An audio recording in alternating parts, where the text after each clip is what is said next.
ரசத்தை பொதுவாக நம்ம நல்லா கொதிக்க விட்டுறக்கூடாது. இப்படி முறைக்கிழம்னா போதும். உள்ளே பாருங்கள் எந்த அளவுக்கு நல்லா ஆவி வருதுண்டு. ரசம் நல்லா கமகமன்னு நல்ல வாசனையாக இருக்குது.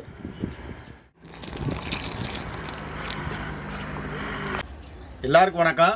இன்றைக்கி நம்மளுடைய சமையலில் சூப்பரான மிளகு ரசம் தான் வச்சு காமிக்க போகிறோம். இந்த மிளகு ரசம் காஞ்சனாங்கிற நம்மளுடைய சப்ஸ்கிரைபர் தான் விரும்பி கேட்டிருக்காங்க. சைவம் எவ்வளவு குழம்புகள் இருந்தாலும் அது கூட ரசம் இல்லைன்னா அந்த குழம்புகள் எல்லாமே ருசிக்காதுன்னு சொல்லுவாங்க. ரசம் கேட்டு வாங்கி சாப்பிடாதவங்க யாரும் இருக்க மாட்டாங்க. அப்படிப்பட்ட ரசத்தை சுவையாகவும் நல்ல கமகமன்ற மணமாகவும் எப்படி வைக்கிறதுன்றத ரொம்ப சிம்பிளாக சொல்ல போகிறோம். வாங்க பார்க்கலாம். மணக்க நம்ம வைக்கிற ரசத்துக்கு தேவையான பொருள் என்னென்னு பாருங்கள். மிளகு, சீரகம், மல்லி, கடூழ்நம்பருப்பு, வெள்ளைப்பூடு, மஞ்சள் தூள், வரமிளகாய், கட்டி பெருங்காயம், வெந்தயம், தக்காளி, புளி, கொத்தமல்லி, கருவேப்பிலை, தேவையான அளவு உப்பு, எண்ணெய், இது எல்லாம் சேர்த்து தான் இன்றைக்கி ரசம் வைக்க போகிறோம். இதோட அளவு என்னன்றதை பார்க்கலாம். பாருங்கள், மல்லி 1 ஸ்பூன் அளவு எடுத்திருக்கோம். மிளகு 1 ஸ்பூன் அளவுக்கு எடுத்திருக்கோம். சீரகம் 1.5 ஸ்பூன் அளவுக்கு எடுத்திருக்கோம். சீரகம் கொஞ்சம் கூட சேர்த்துக்கிறணும், அப்போ தான் ரசம் ரொம்ப டேஸ்ட்டாக இருக்கும்.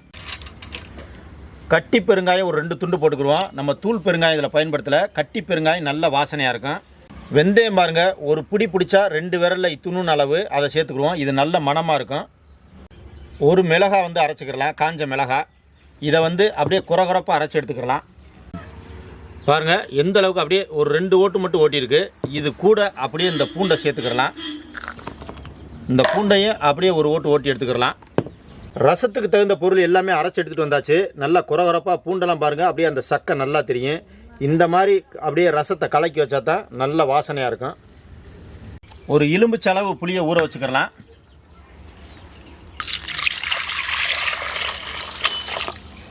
ஊற வச்ச புளியை நல்லா கரைச்சிக்கிறலாம். இப்படி கை வச்சு நல்லா கரைச்சி அதில் உள்ள சக்கையை பூரா வெளியில் எடுத்துடணும். கரைச்சி வச்ச புளியை அந்த மண்டி இல்லாமல் எடுத்துக்கிறலாம். தண்ணியாக புளி தண்ணி மட்டும் நம்ம அப்படியே ஃபில்ட்ரு பண்ணி எடுத்துக்கிடுவோம். நல்லா புளிஞ்சு விட்டுறணும். ரசத்துக்கு தேவையான தண்ணி அளவு வச்சுக்கலாம். நம்ம வைக்க போகிற ரசத்துக்கு இந்த அளவுக்கு தண்ணி வச்சா போதும். இப்போ இந்த 3 தக்காளியை அப்படியே 2ஆக கட் பண்ணி இந்த நடுவில் உள்ள பகுதியை வெட்டி கீழே போட்டுறணும். இது ரசத்துடைய டேஸ்ட்டே கெடுத்துறேன். குழம்புக்காக இருந்தாலும் இதை கட் பண்ணி வெளியில் போட்டுருங்க.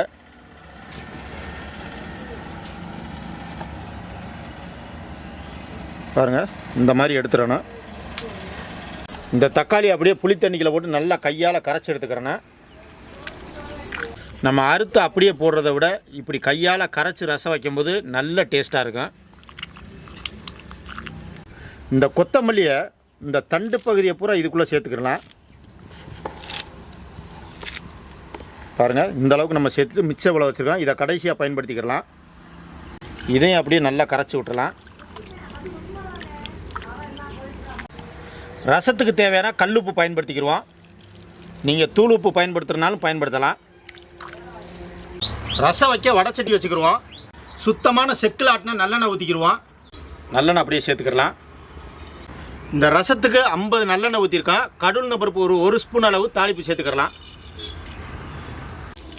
கடூழ்நம்பருப்பு நல்லா பொரிஞ்சிருச்சு. ஒரு 3 வரமிளகாய் சேர்த்துக்கிடுவோம். ஒரு 3 கொத்து கருவேப்பிலை சேர்த்துக்கிடலாம். கருவேப்பிலை நல்லா சேர்க்கும்போது வாசனை சூப்பராக இருக்கும். நம்ம ரசத்துக்கு அரைச்ச அரவையை சேர்த்துக்கலாம். இதை எண்ணெயில் லைட்டாக பொரிய விட்டால் போதும்.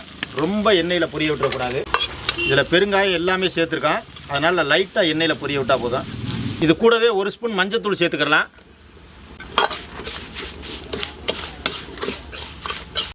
இப்போ நம்ம கரைச்சி வச்சுருக்க புளி, தக்காளி, கொத்தமல்லி அப்படியே இது கூட சேர்த்துக்கலாம். அப்படியே ஊற்றிக்கிடுவோம்.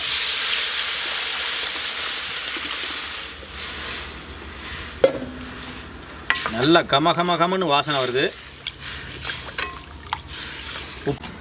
அப்படியே மூடி போட்டுக்கிடுவோம். ரசம் பாருங்கள் அப்படியே நல்லா முறை கிளம்பிக்கிட்டு இருக்கு.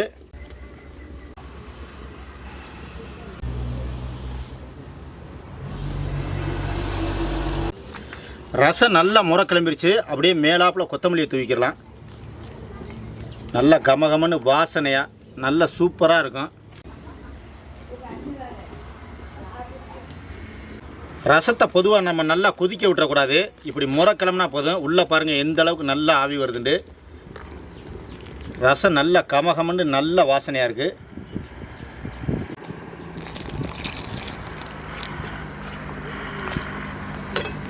பாருங்கள், இந்த பக்குவத்தில் நீங்கள் ரசம் வச்சிங்க அப்படின்னா அப்படியே ஒரு தட்டு சோறாக இருந்தாலும் அப்படியே சாப்பிட்டுக்கிட்டே இருக்கலாம்.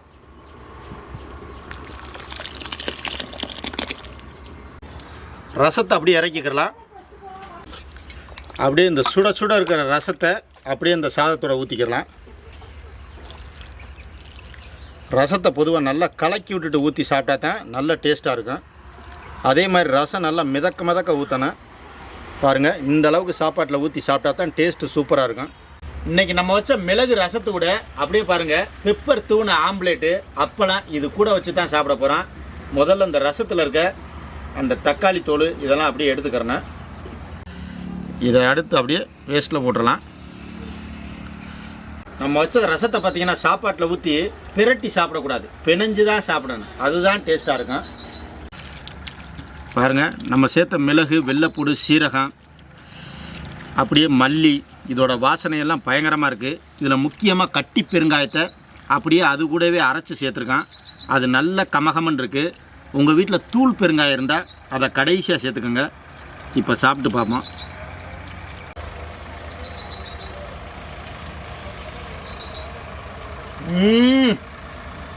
அந்த சாப்பாட்டில் உள்ள ரசம் இறங்கும்போது தொண்டைக்கு அவ்வளவு இதமாக அவ்வளவு சூப்பராக இருக்குது.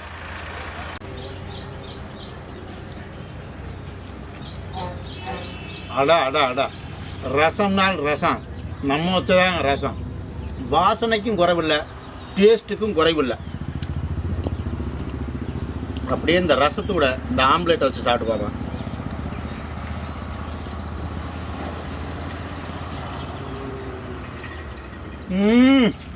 அப்பப்பா,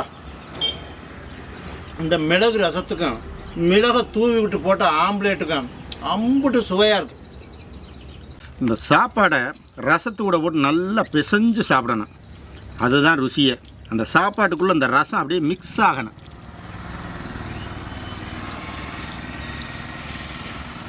அடடா, உண்மையிலேங்க தொண்டையில் நெஞ்சில் எவ்வளவு சளி இருந்தாலும் சரி அது பூரா வெளியே வந்துடும். உடம்புக்கு உண்மையிலே ரொம்ப நல்ல பொருட்களாக இதில் சேர்த்துருக்கான். மிளகு சீரகம்ங்கிறது உடம்புக்கு அவ்வளவு ஒரு ஆரோக்கியமான பொருள். பெருங்காயம், அதுலேயும் கட்டி பெருங்காயம் ரொம்ப மருத்துவ குணம் வாய்ந்தது. தூள் பெருங்காயத்தோட கட்டி பெருங்காயம் பயன்படுத்தி பாருங்கள், அவ்வளவு நல்லா இருக்கும். கட்டி பெருங்காயம் நம்ம முக்கியமாக ஃபஸ்ட்டு குவாலிட்டியை தான் வாங்குகிறோம். அதிலே 10 ரகங்கள் இருக்குது. 10 ரகம்னா வேறு இல்லை, 10 குவாலிட்டி தரம் இருக்குது. அதில் முதல் குவாலிட்டியாக தான் வாங்கி நம்ம பயன்படுத்துகிறோம். நம்ம பொருள் வாங்குறது எல்லாமே ஃபஸ்ட்டு குவாலிட்டி தான். சீரகம், சோம்பு, மிளகு எதுவாக இருந்தாலும் அது ஃபஸ்ட்டு குவாலிட்டி தான். வாசனை நம்ம அப்படியே கொண்டுட்டு போகும்போதே கமகமகமன்னு இருக்குங்க. நீங்கள் பந்தியிலலாம் பார்த்துருப்பீங்க, என்ன தான் சைவ சாப்பாடு இருந்தாலும் சாம்பார், புளிக்குழம்பு, வத்த குழம்பு, காரக்குழம்பு எத்தனை வகை இருந்தாலும் கொஞ்சோண்டு ரசம் ஊற்றுங்க அப்படின்னு கேட்டு வாங்கி சாப்பிடுவோம். ஆனால் நம்ம ரசத்தையே மெயினாக ஊற்றி இன்றைக்கி சாப்பிட்டுக்கிருக்கோம். சொல்லவா வேணும், சுவையும் அட்டகாசமாக இருக்குது, வாசனை கமகமன் இருக்குது. நான் ஏன் வாசனைன்னு சொல்கிறேன்னா, நம்ம எல்லாமே அரைச்சிட்டு எண்ணெயில் லைட்டாக அப்படி வதக்கிட்டோம் பாருங்கள், அதோட தூக்கலான வாசனை நல்ல சுவையை கொடுத்துருச்சு.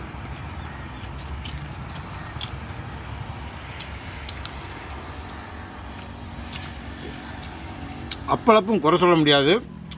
இந்த ரசத்துக்கு அப்பளப்பும் நல்லாயிருக்கும்.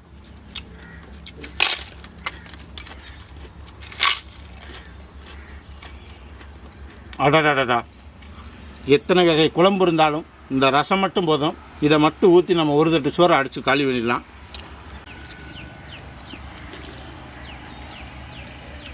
எவ்வளவு சாப்பிட்டாலும் கொஞ்ச நேரத்தில் அப்படியே ஜீரணமாயிடும். ஏன்னா இதில் சேர்த்துருக்க பொருள் அந்த அளவுக்கு ஒரு முக்கியமான பொருள்.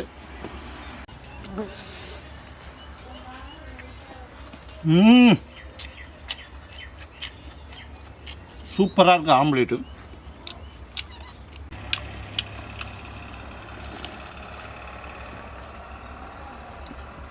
அடங்கப்பா,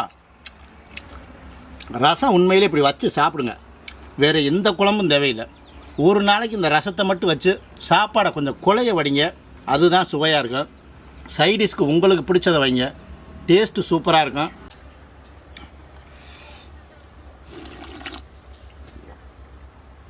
அப்பா, திருப்தியான சாப்பாடு.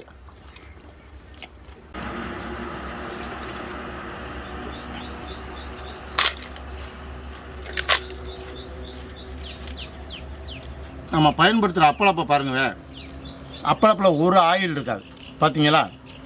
நல்ல குவாலிட்டியான அப்பளப்பு தான் நம்ம பயன்படுத்தணும். இந்த அப்பளப்பில் பாருங்க, ஜீரகம்லாம் கலந்து இந்த அப்பளப்பை தயார் பண்ணியிருக்காங்க. அதனால் டேஸ்ட்டு சூப்பராக இருக்குது. ஆயிலே அடிக்காமல் இருக்குது பாருங்கள்.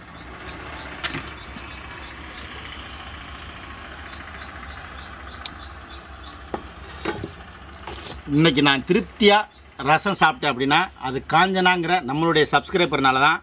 அவங்க தான் விரும்பி நீங்கள் ரசம் வச்சு காமிங்க அப்படின்னு சொல்லியிருந்தாங்க. அவங்களுக்காக தான் இந்த மிளகு ரசம் வச்சு காமிச்சிருக்கோம். டேஸ்ட்டு அட்டகாசமான டேஸ்ட்டு. இதே மாதிரி வச்சு உங்கள் வீட்டில் சாப்பிட்டு பாருங்கள். உங்களுக்கு என்ன சமையல் பிடிக்குங்கிறத நீங்கள் சொல்லுங்கள். என்னால் முடிஞ்ச அளவுக்கு சமைச்சு காமிக்கிறேன். அடுத்த வீடியோவில் பார்க்கலாம். நன்றி.